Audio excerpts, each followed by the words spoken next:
After all that you have been through, and all that you have done, all that you have become, the Aetheran lies in front of you. Divinity is yours to take. Or to sacrifice. What you do next decides your own fate and the future of the world. What shall you do with divinity?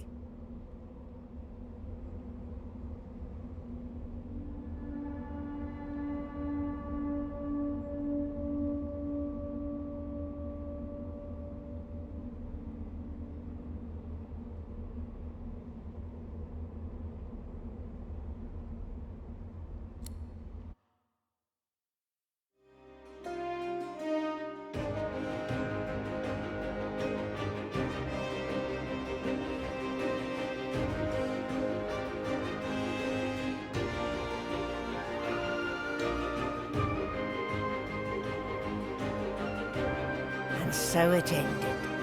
A tale that began with my own ill-fated attempt to rid the world of the God-woken.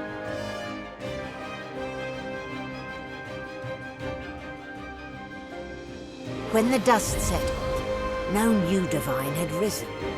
Instead, all source was released into the world for all the people and every creature to share.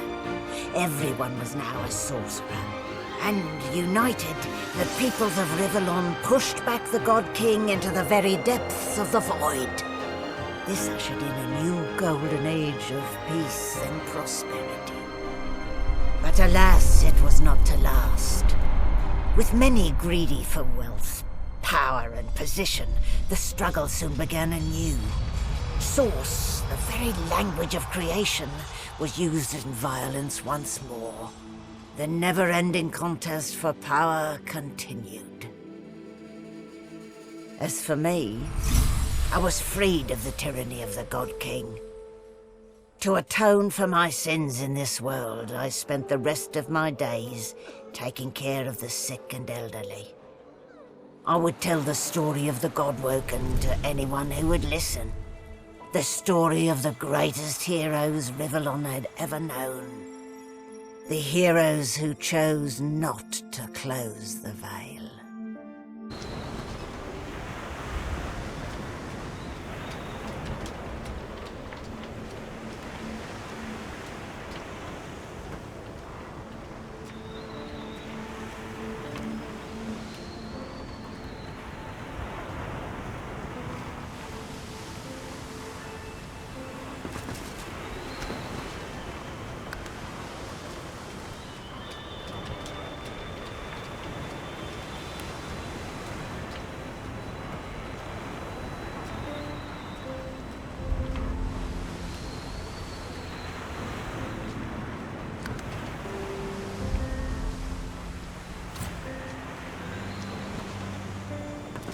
Well, look what the cat dragged in.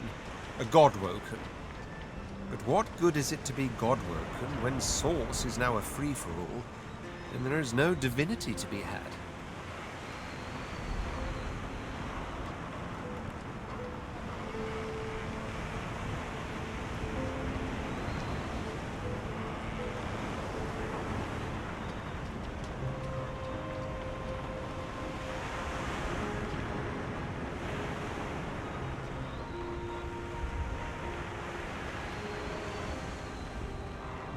Don't fool yourself.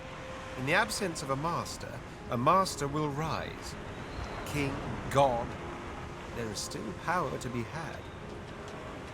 As long as there is power, there is conflict. Source for all, it is but the dream of an idiot who will soon wake to find his wrists in shackles.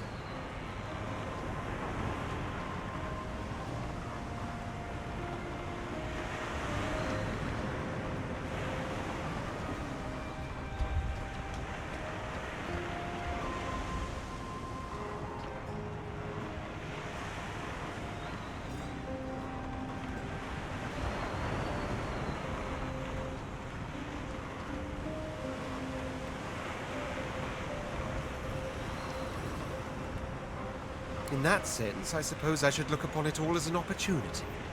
People crave authority. They'll beg for a sorcerer king like me.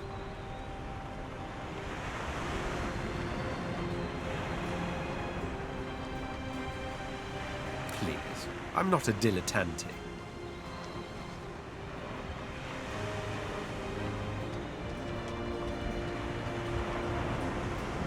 He sighs, which seems to ease his surly countenance. But come.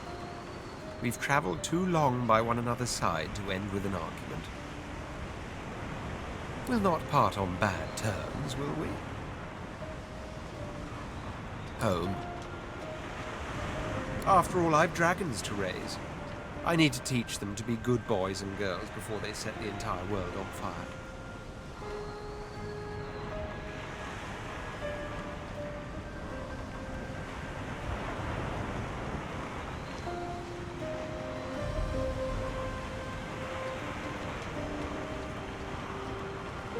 There may be an accident or two along the way. Can't be helped, I'm afraid.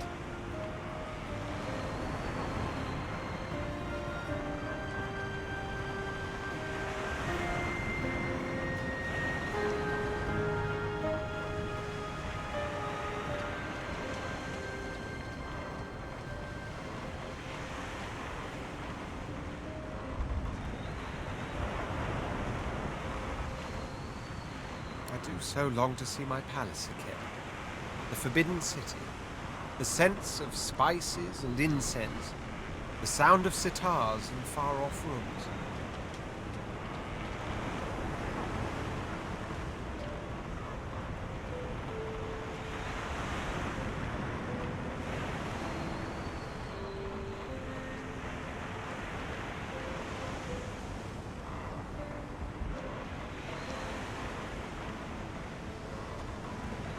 To sit all day in perfumed shade and watch the white of the marble change with the journey of the sun.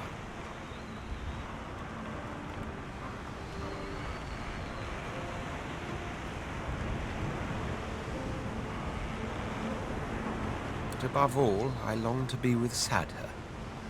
Long to finally have the time to love. Oh, but before you go...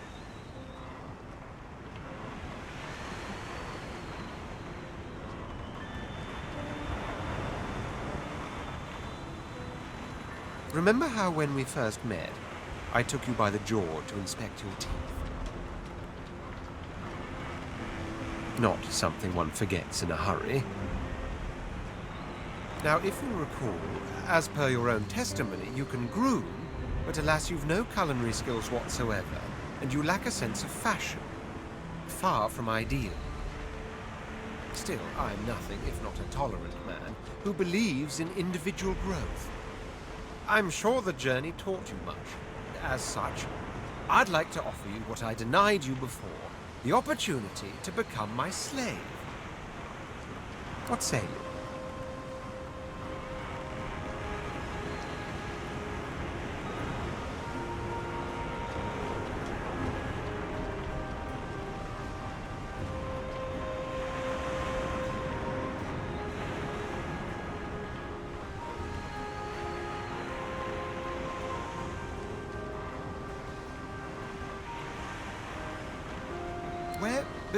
Where are you going?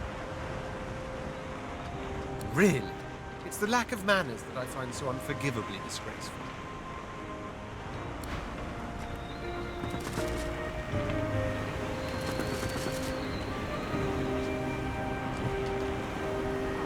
Malady stands tall and proud, sunlight sparkling off her mask. From here she looks almost angelic.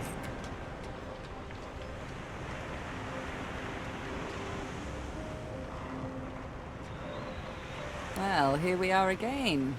You, me, and the ship I've saved from ruin for your personal benefit. I'd say you owe me, but why state the obvious?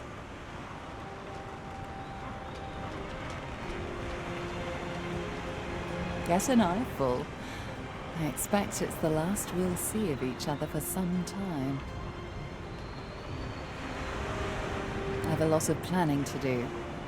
Now that there's not to be a new divinity.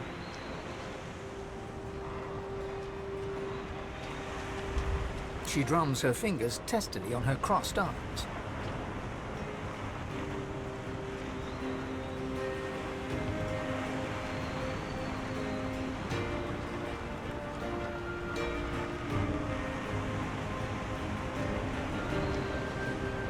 All that work, all that effort, tossed into the gutter like a malformed child.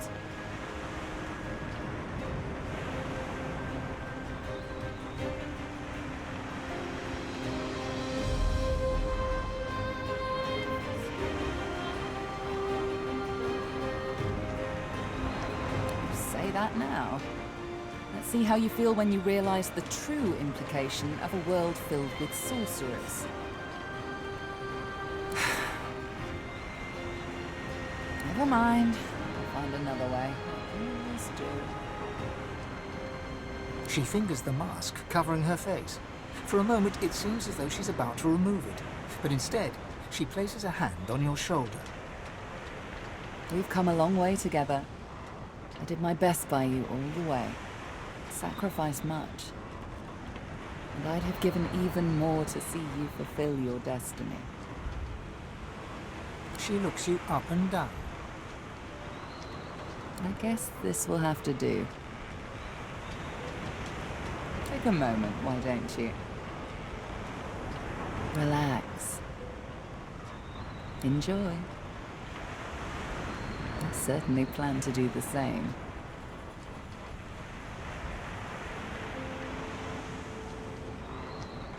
The same way I do everything, of course. Demonic guile. Oh, I don't know. Around and about. Treat myself to some mead, a lover or 300. I'd say we've earned it. Perhaps our paths will cross again. Perhaps not. Until we find out.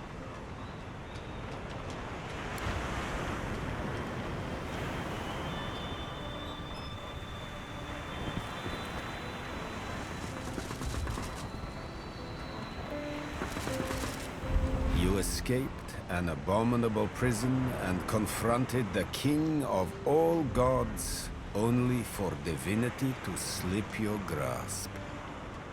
A rather poetic arc, don't you think? Now that I am clear of mind and free of intruders, I'm wondering if it isn't time to share my learnings with the less enlightened. And to that end, I have a few ideas worth considering. Once I've come to a conclusion, I promise you'll be the second to know.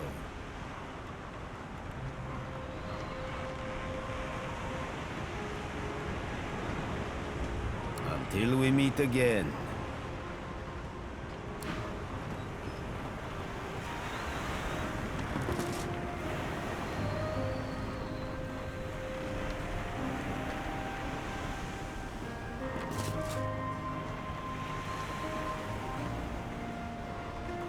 The flaming hatchling bounces and cheeps out of sheer excitement. Daddy! Daddy! Looky at me!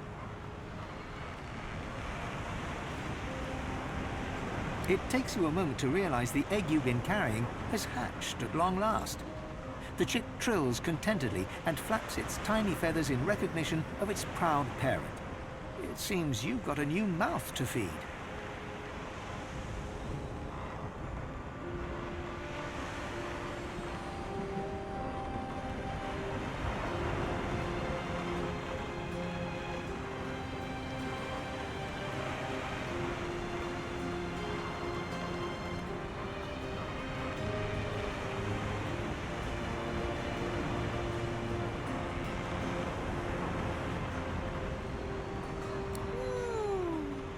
Daddy!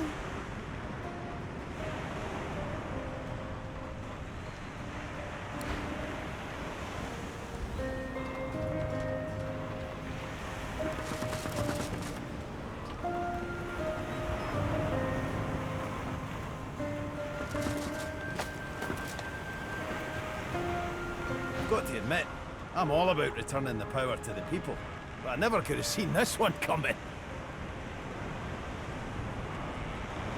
He eyes you slyly, but consents to one final tale. The beast of the sea rose triumphant, guiding his fellow God-woken from an island prison to a final hurrah. He boarded the Lady Vengeance, now inexplicably whole due to magic a beast could never understand, and returned to his homeland.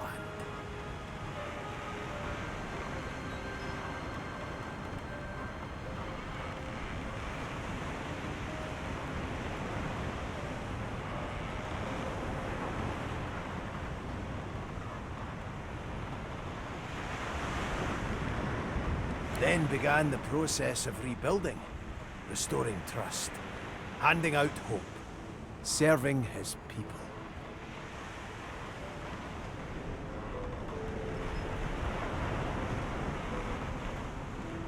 Huh.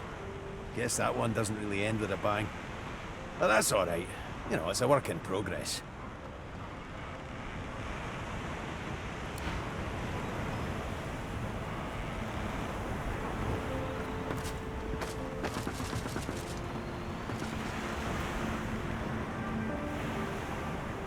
Source of all, eh? Bold move, I'll grant you that. I didn't think anyone considered the little people anymore.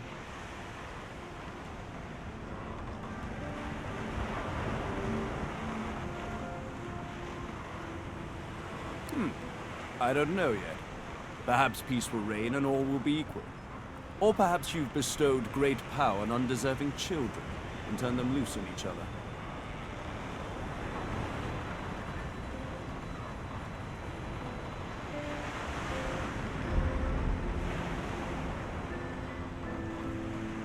Time will tell, I'm sure. That is the question, isn't it? How does one top the greatest feat of necromancy ever conceived? I might have the answer to that. Tell me, have you ever heard of Gustafsson? No, of course you wouldn't. It's a written language, unreadable to most, but myself naturally. It comes from a mysterious race from another world. Beings that feed on minds. I intend to seek them out. This Gustafsson seems to guard portals to their realm. And once I've uncovered one, well, why settle for being the greatest mind in just one world, and there's another for the taking?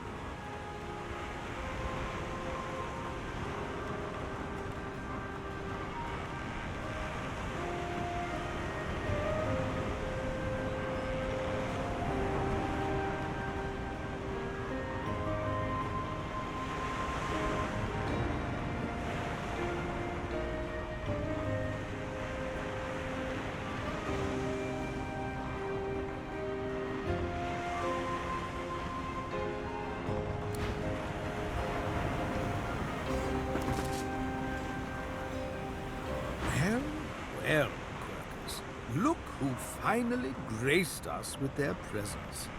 I suppose some thanks are in order.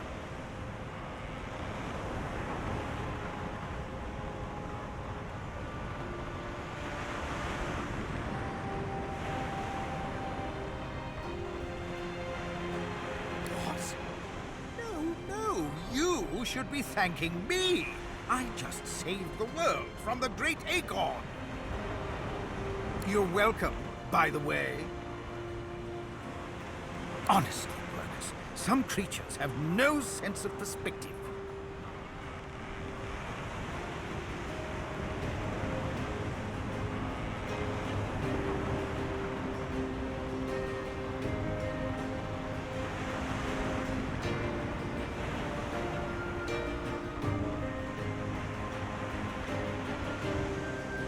A huge grin slowly spreads across the squirrel's small face. Of course, had you not stopped this God King and his lackeys, there would have been very little left for me to save. So...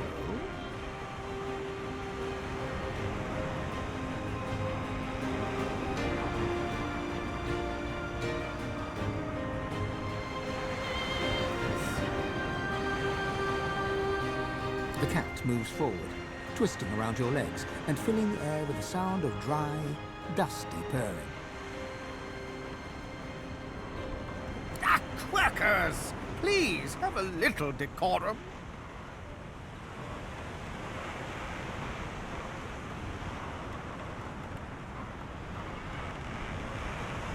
Quercus arches his back, almost dislodging Sir Lora, who just smiles. This battle is won, my friend, but we still have a war to fight. We've undone the great Acorn, but the Knights of Dre are still out there.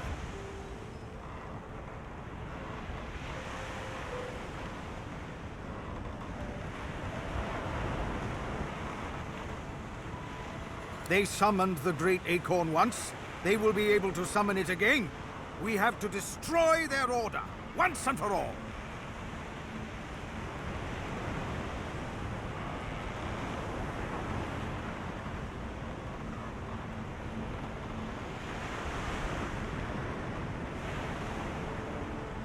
That is the future Quercus and I have ahead of us. We no longer need a shield, but we are very happy to have a friend.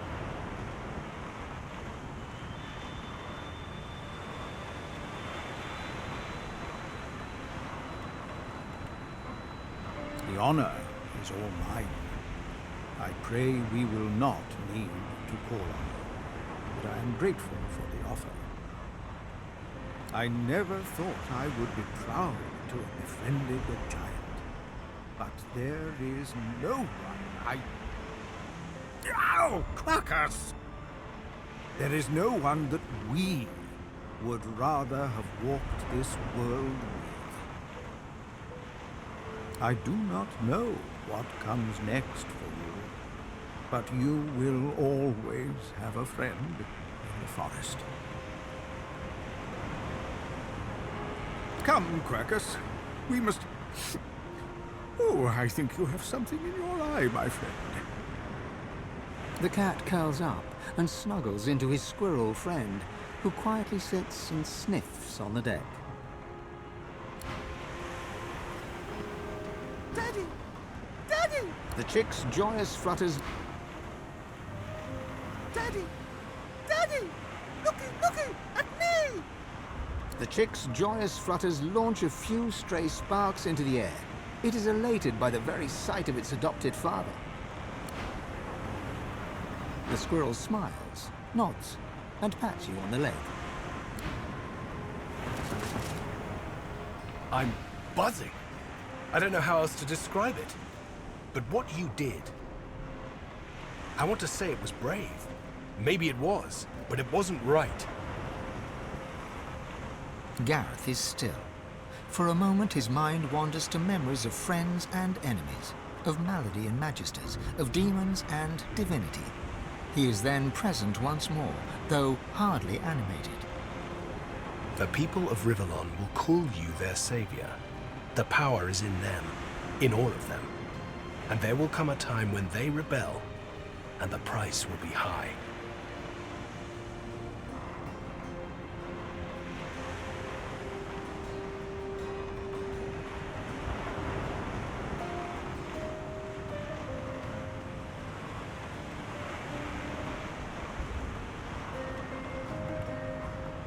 A meaningless promise. You've blessed them and cursed them with a single choice. You didn't reveal your altruism. You revealed your greed. Power will be shared among the evil and the good, the light and the dark, the sky and the earth. They will enjoy equal source light, yes, but they will not be equal. I find a way to fit. I wasn't just content to lurk in Lucian's shadow. I was his shadow. Now I stand in the sun as my own man. I just don't know who that man is. So I find out, on my own away from the storm that surely comes. The God King is defeated, but the door to the void is open, left there by the man I once thought would be divine.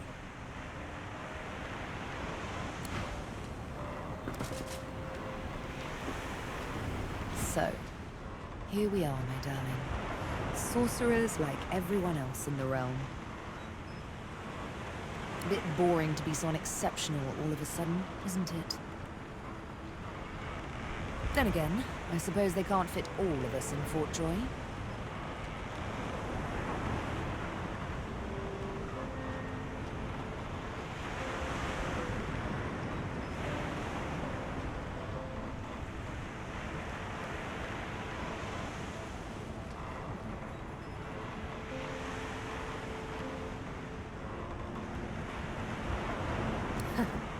It does, doesn't it?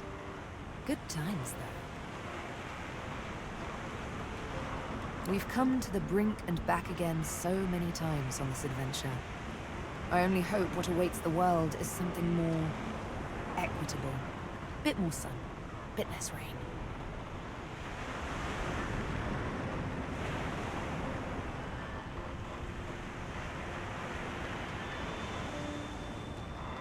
Even though I love the rain.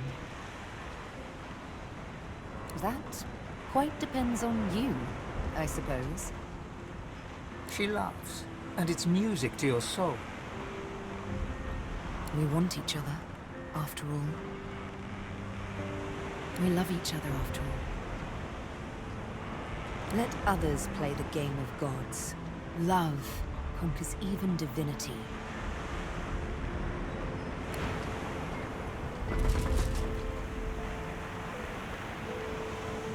Hey there, Chief. So, a world full of sorcerers. What do you make of it?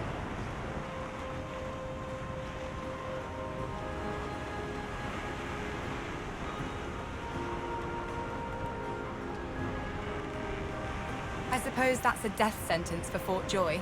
What a terrible shame. Though I guess it wasn't all bad. I met you after all. And look at everything we've done.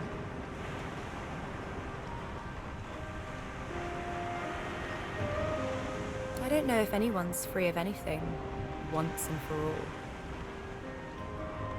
But I'm bloody thrilled to be here now. Just me, myself, and you, of course. Get loot, play loot, get glad. So, Chief, I guess this is it, right?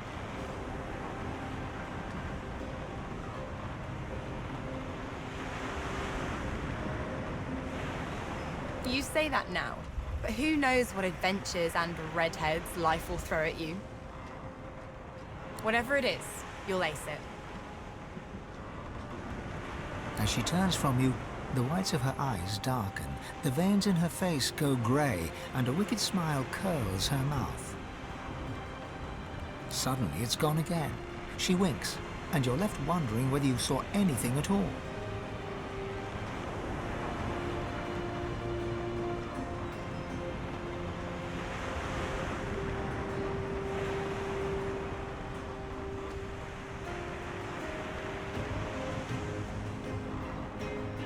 See you around.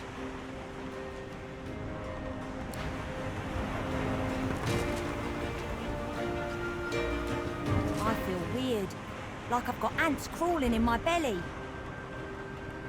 There is a matter I must attend to, however. My payment for all the stuff I've done for you. That'll be... He taps his fingers and mouths silently while he counts, until he arrives at an acceptable figure. 1,300,000 dozen and 50 teen gold pieces. Now pay up.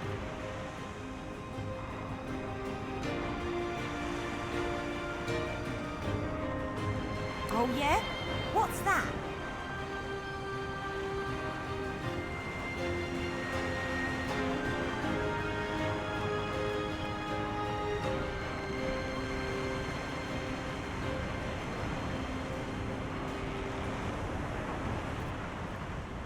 Han ponders your suggestion for all of a second. You got it. But you better believe the bill for that will be a doozy.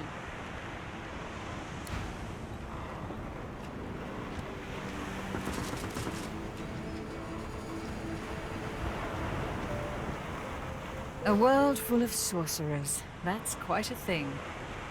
But don't worry, darling. You're still special to me.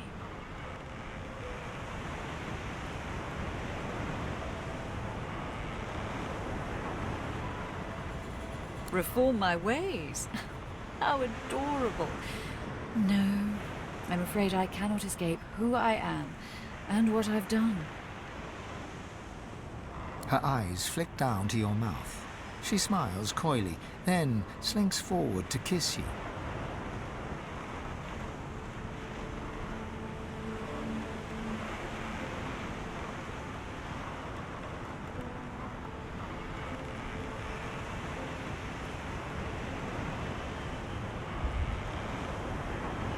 Her mouth meets yours and devours you with predatory abandon. Somewhere in the recesses of your mind, you think you hear her voice sigh, "mine." But then the kiss ends. Something to remember me by, darling. Who knows? A nice cottage someplace quiet for Mahalia and I. A roaring fire and a feather bed. Maybe. Maybe. But a girl needs some fun, doesn't she?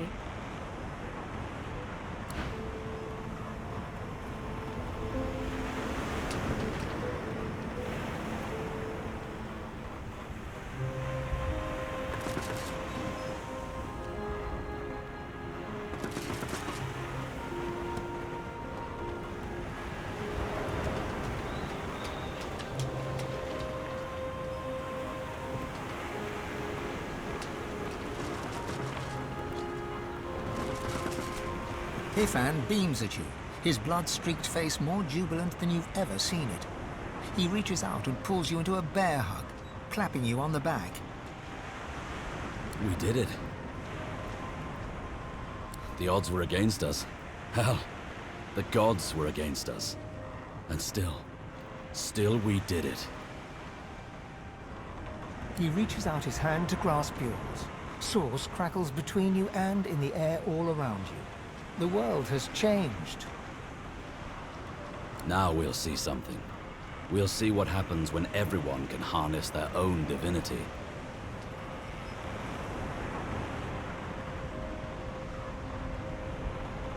Me either. I knew it. From the first time I met you, I knew you were special. And this proves it. With a world full of sorcerers, we should be able to make short work of the Voidwoken.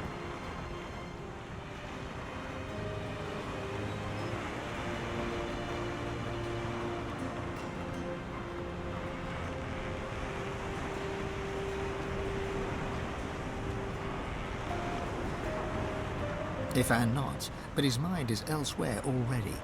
He looks different somehow. A vestige of command has returned to this ex-soldier. We'll need supplies.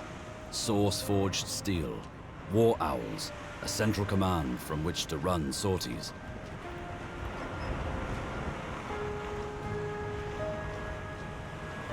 What do you think? Is Arx the right location?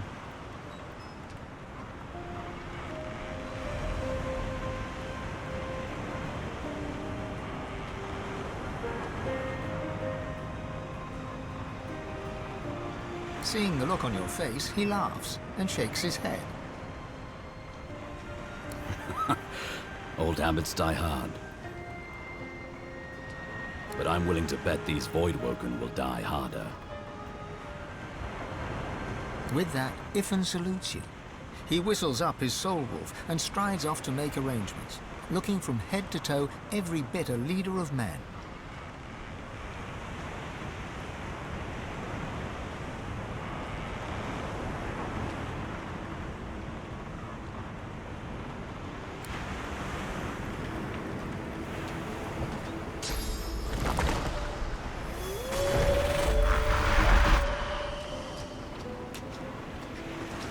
Are you ready for what's next?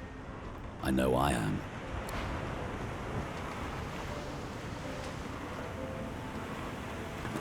Fane is reading a volume of Cranley Hubert's famous encyclopedia. He leafs through it slowly, muttering to himself. I see.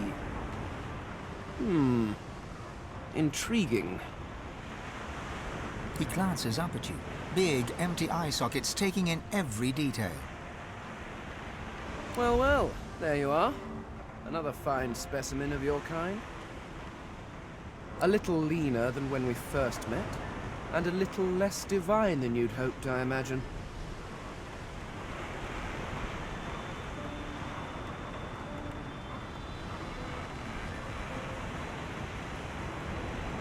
As do I, it seems, whatever that life might be. Fane looks back down to the book, a bony finger running across the embossed leather cover. It could have been different, you know? I could have saved them. I could have found a way.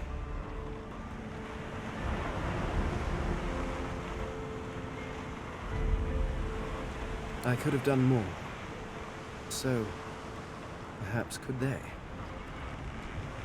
Had they decided to live in peace with the mortals of Rivellon, maybe we could have saved them. But they made their choices, and I made mine. No, I imagine you can't. I imagine no one can. But the cards were dealt, and my people got snake eyes. Or something. I never took the time to learn how the average Rivellonian entertained themselves.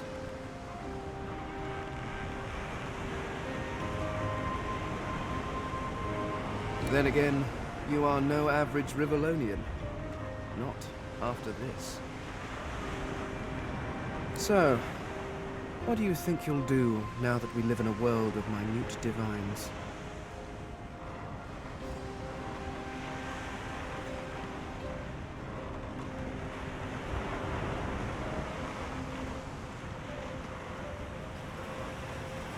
Fane nods grimly. Power in the hands of madmen is dangerous, but power in the hands of well-meaning fools? Empires have crumbled over less.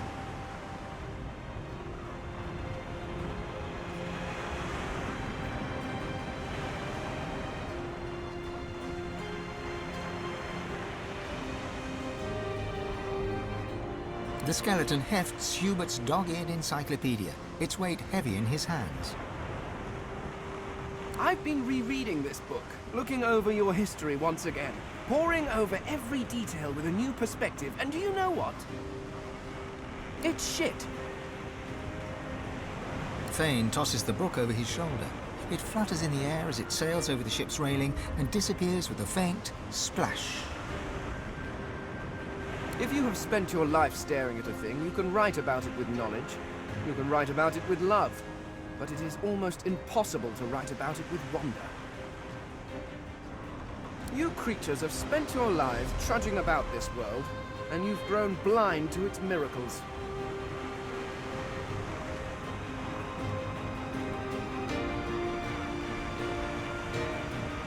Simply that to see the true beauty of a thing, sometimes you have to look at it as an outsider, as someone with fresh eyes, if you will. Take otters, for example. Energetic, waterproof cats, utterly beautiful creatures. Or octopuses. Did you know they're secretly Octopuses? Octopi? Octopods. I shall have to look that up. Regardless, the world is filled with absolutely incredible sights. And who better to catalogue them with the awe they deserve than someone seeing them for the first time?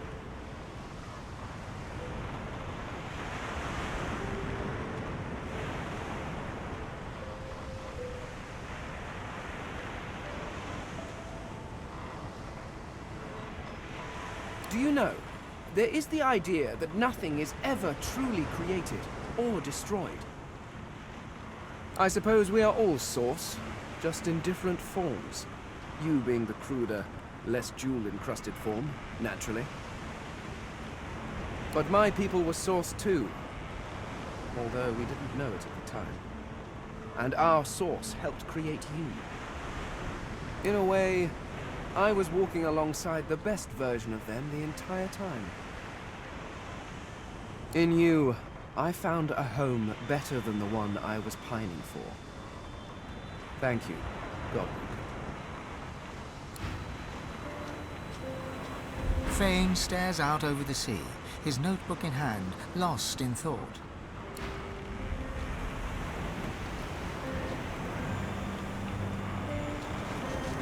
Sabine cups your cheek in her hand, and in her soft cat's eyes you can read the prospect of tender days to come. Gareth greets you in thoughtful silence. If you gave everyone in the world an equal share of gold, do you believe all theft would cease? No, of course not. Just something to consider. Losa sings to herself, a small smile about her lips. Hey! I hope you won't be a stranger, my dear. I do like to keep in touch with old friends.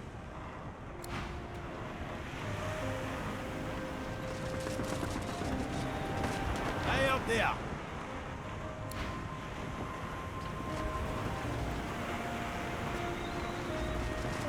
You had your chance. Now all your life you'll wonder, what if? Don't you have somewhere else to be?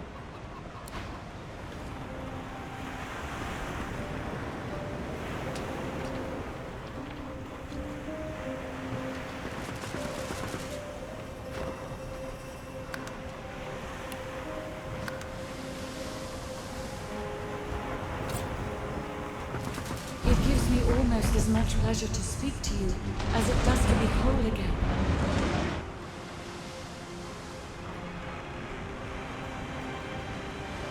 I will always be an ally to those that carry swords, to those whose blood is of the heroes of old, and so, as always, I am at the ready.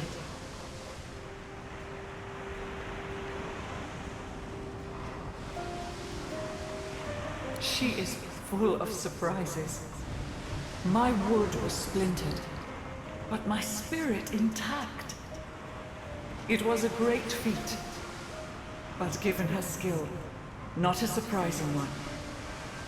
I feel better than new.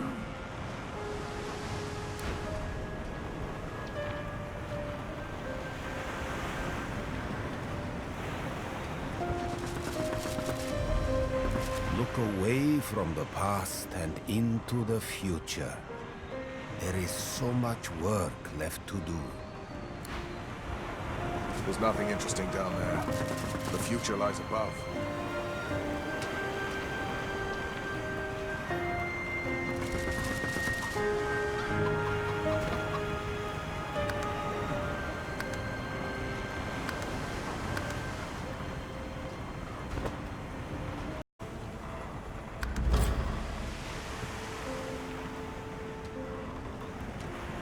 Shall we sail?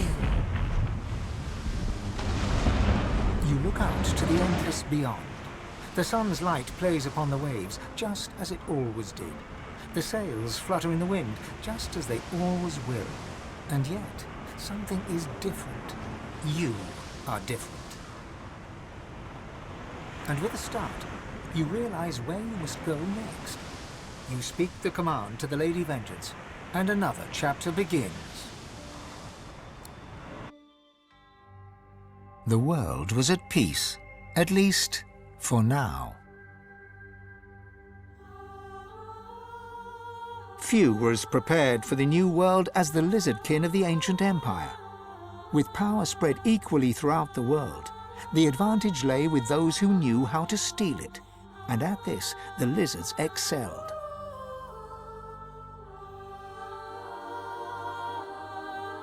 Justinia returned to her throne. Under her rule, the Dwarven kingdom prospered, until 2 years later, a jealous lover stabbed her in the heart with a mutton fork.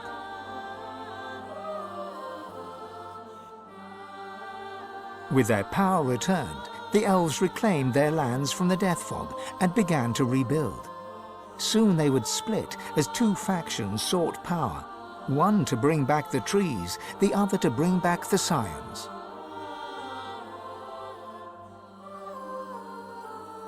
A dwarven joke did the rounds. It ends with the punchline, "So Lucian dropped the death fog on them again."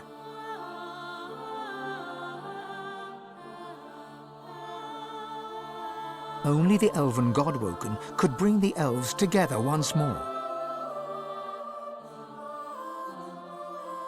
And in a dark forest on the far side of a desert, well beyond the high seas, the Black Ring came together once more.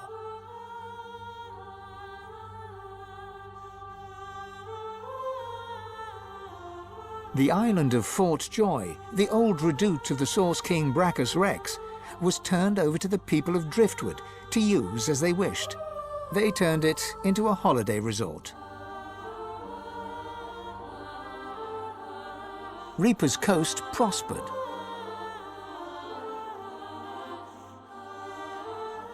The fisheries returned, and the fertile farmlands produced the greatest harvests the surviving farmers had ever seen.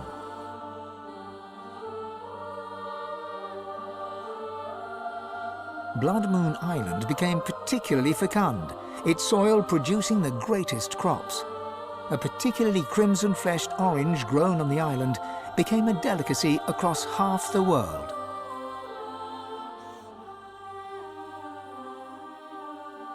The black pits took fire.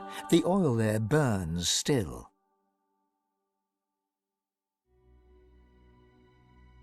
Driftwood became a centre of industry, trade and transport.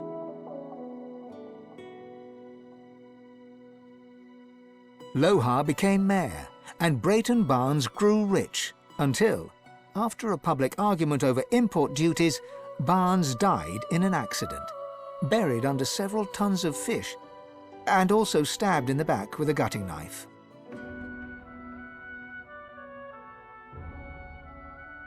Your lizard lover from the Black Bull Tavern finally returned to the ancient Lizard Empire, there to found the newest and most popular of all the houses, the House of Love. After a long and harrowing journey, Lovric the Waiter arrived in Sicile, where he opened a tavern.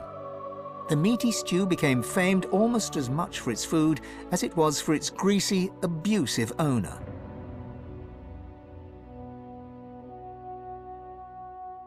Lagan left his over-demanding wife and began a relationship with a local bard. In the spirit of loving generosity, he returned the ring to his now ex-wife. In a fit of rage, she threw it into the sea.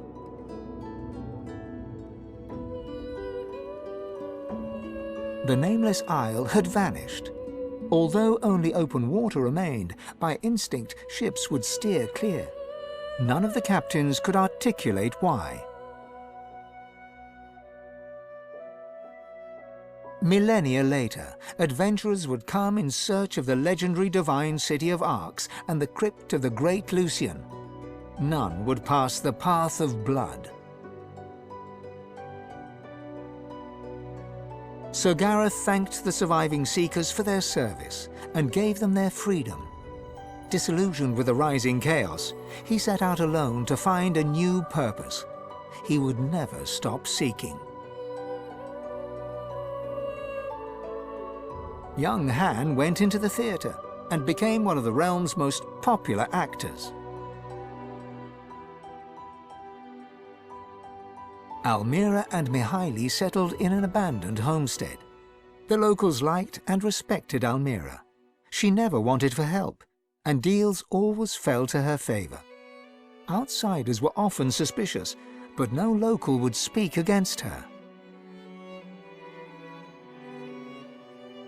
With no new divine, Malady found herself in a predicament. She had an important problem to solve, but no ally strong enough to call upon, and so her search continued. Having performed the greatest act of necromancy in history, Tarquin found the new world unchallenging. He became obsessed with rumors of another plane of existence. One day he vanished and was never seen again.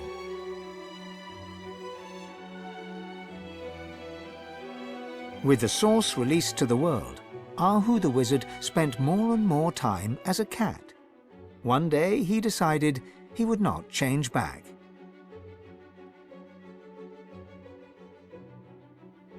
Jehan the demon hunter found himself at a loose end, so he opened a museum of demonic artifacts. After it burned down, with Jehan inside, witnesses claimed that the flames were the color of blood. As the forests grew anew and the elves were equals at last, Sahala shared elven knowledge of source with the world. But some elves disagreed and plotted against her.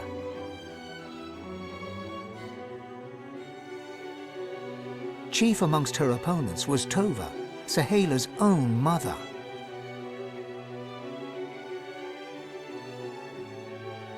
The Beast of the Sea returned to the Dwarven Kingdom, this time as a lawmaker. After a very public blunder, Magus eschewed political power and returned to the sea. The Beast and the Lady Vengeance sail on.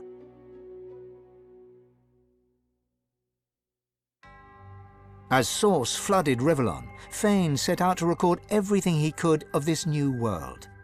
As he travelled, he kept a socket peeled for signs of the Eternals, hoping to find the wife he'd lost. He's still looking.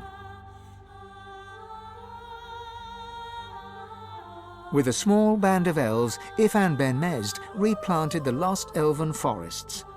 After the first fresh shoots broke the earth, he disappeared and was never seen again. Some say Afrit, his soul wolf, walks the forests still. Sabine wandered the world. She became a household name, famed the realm over as a travelling hero, celebrated wherever she went. Enjoying life to the fullest, she was truly and finally free. The Red Prince came home a hero. With Sada, he had more dragons.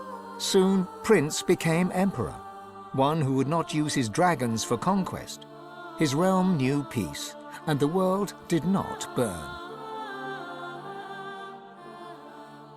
Losa returned to her music and enjoyed a storied career as Rivellon's premier musician.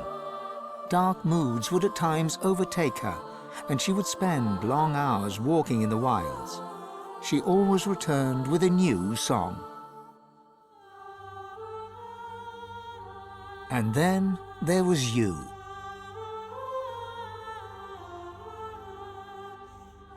You returned to the world a sorcerer among many. Your future was yours to decide. Did you accept your new status with humility? Only you know the truth. Only you know if you atone for your sins.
to me, the night is dark. Come to me, the night is long. Sing for me, I'll sing along. Sing for me, oh sing for me.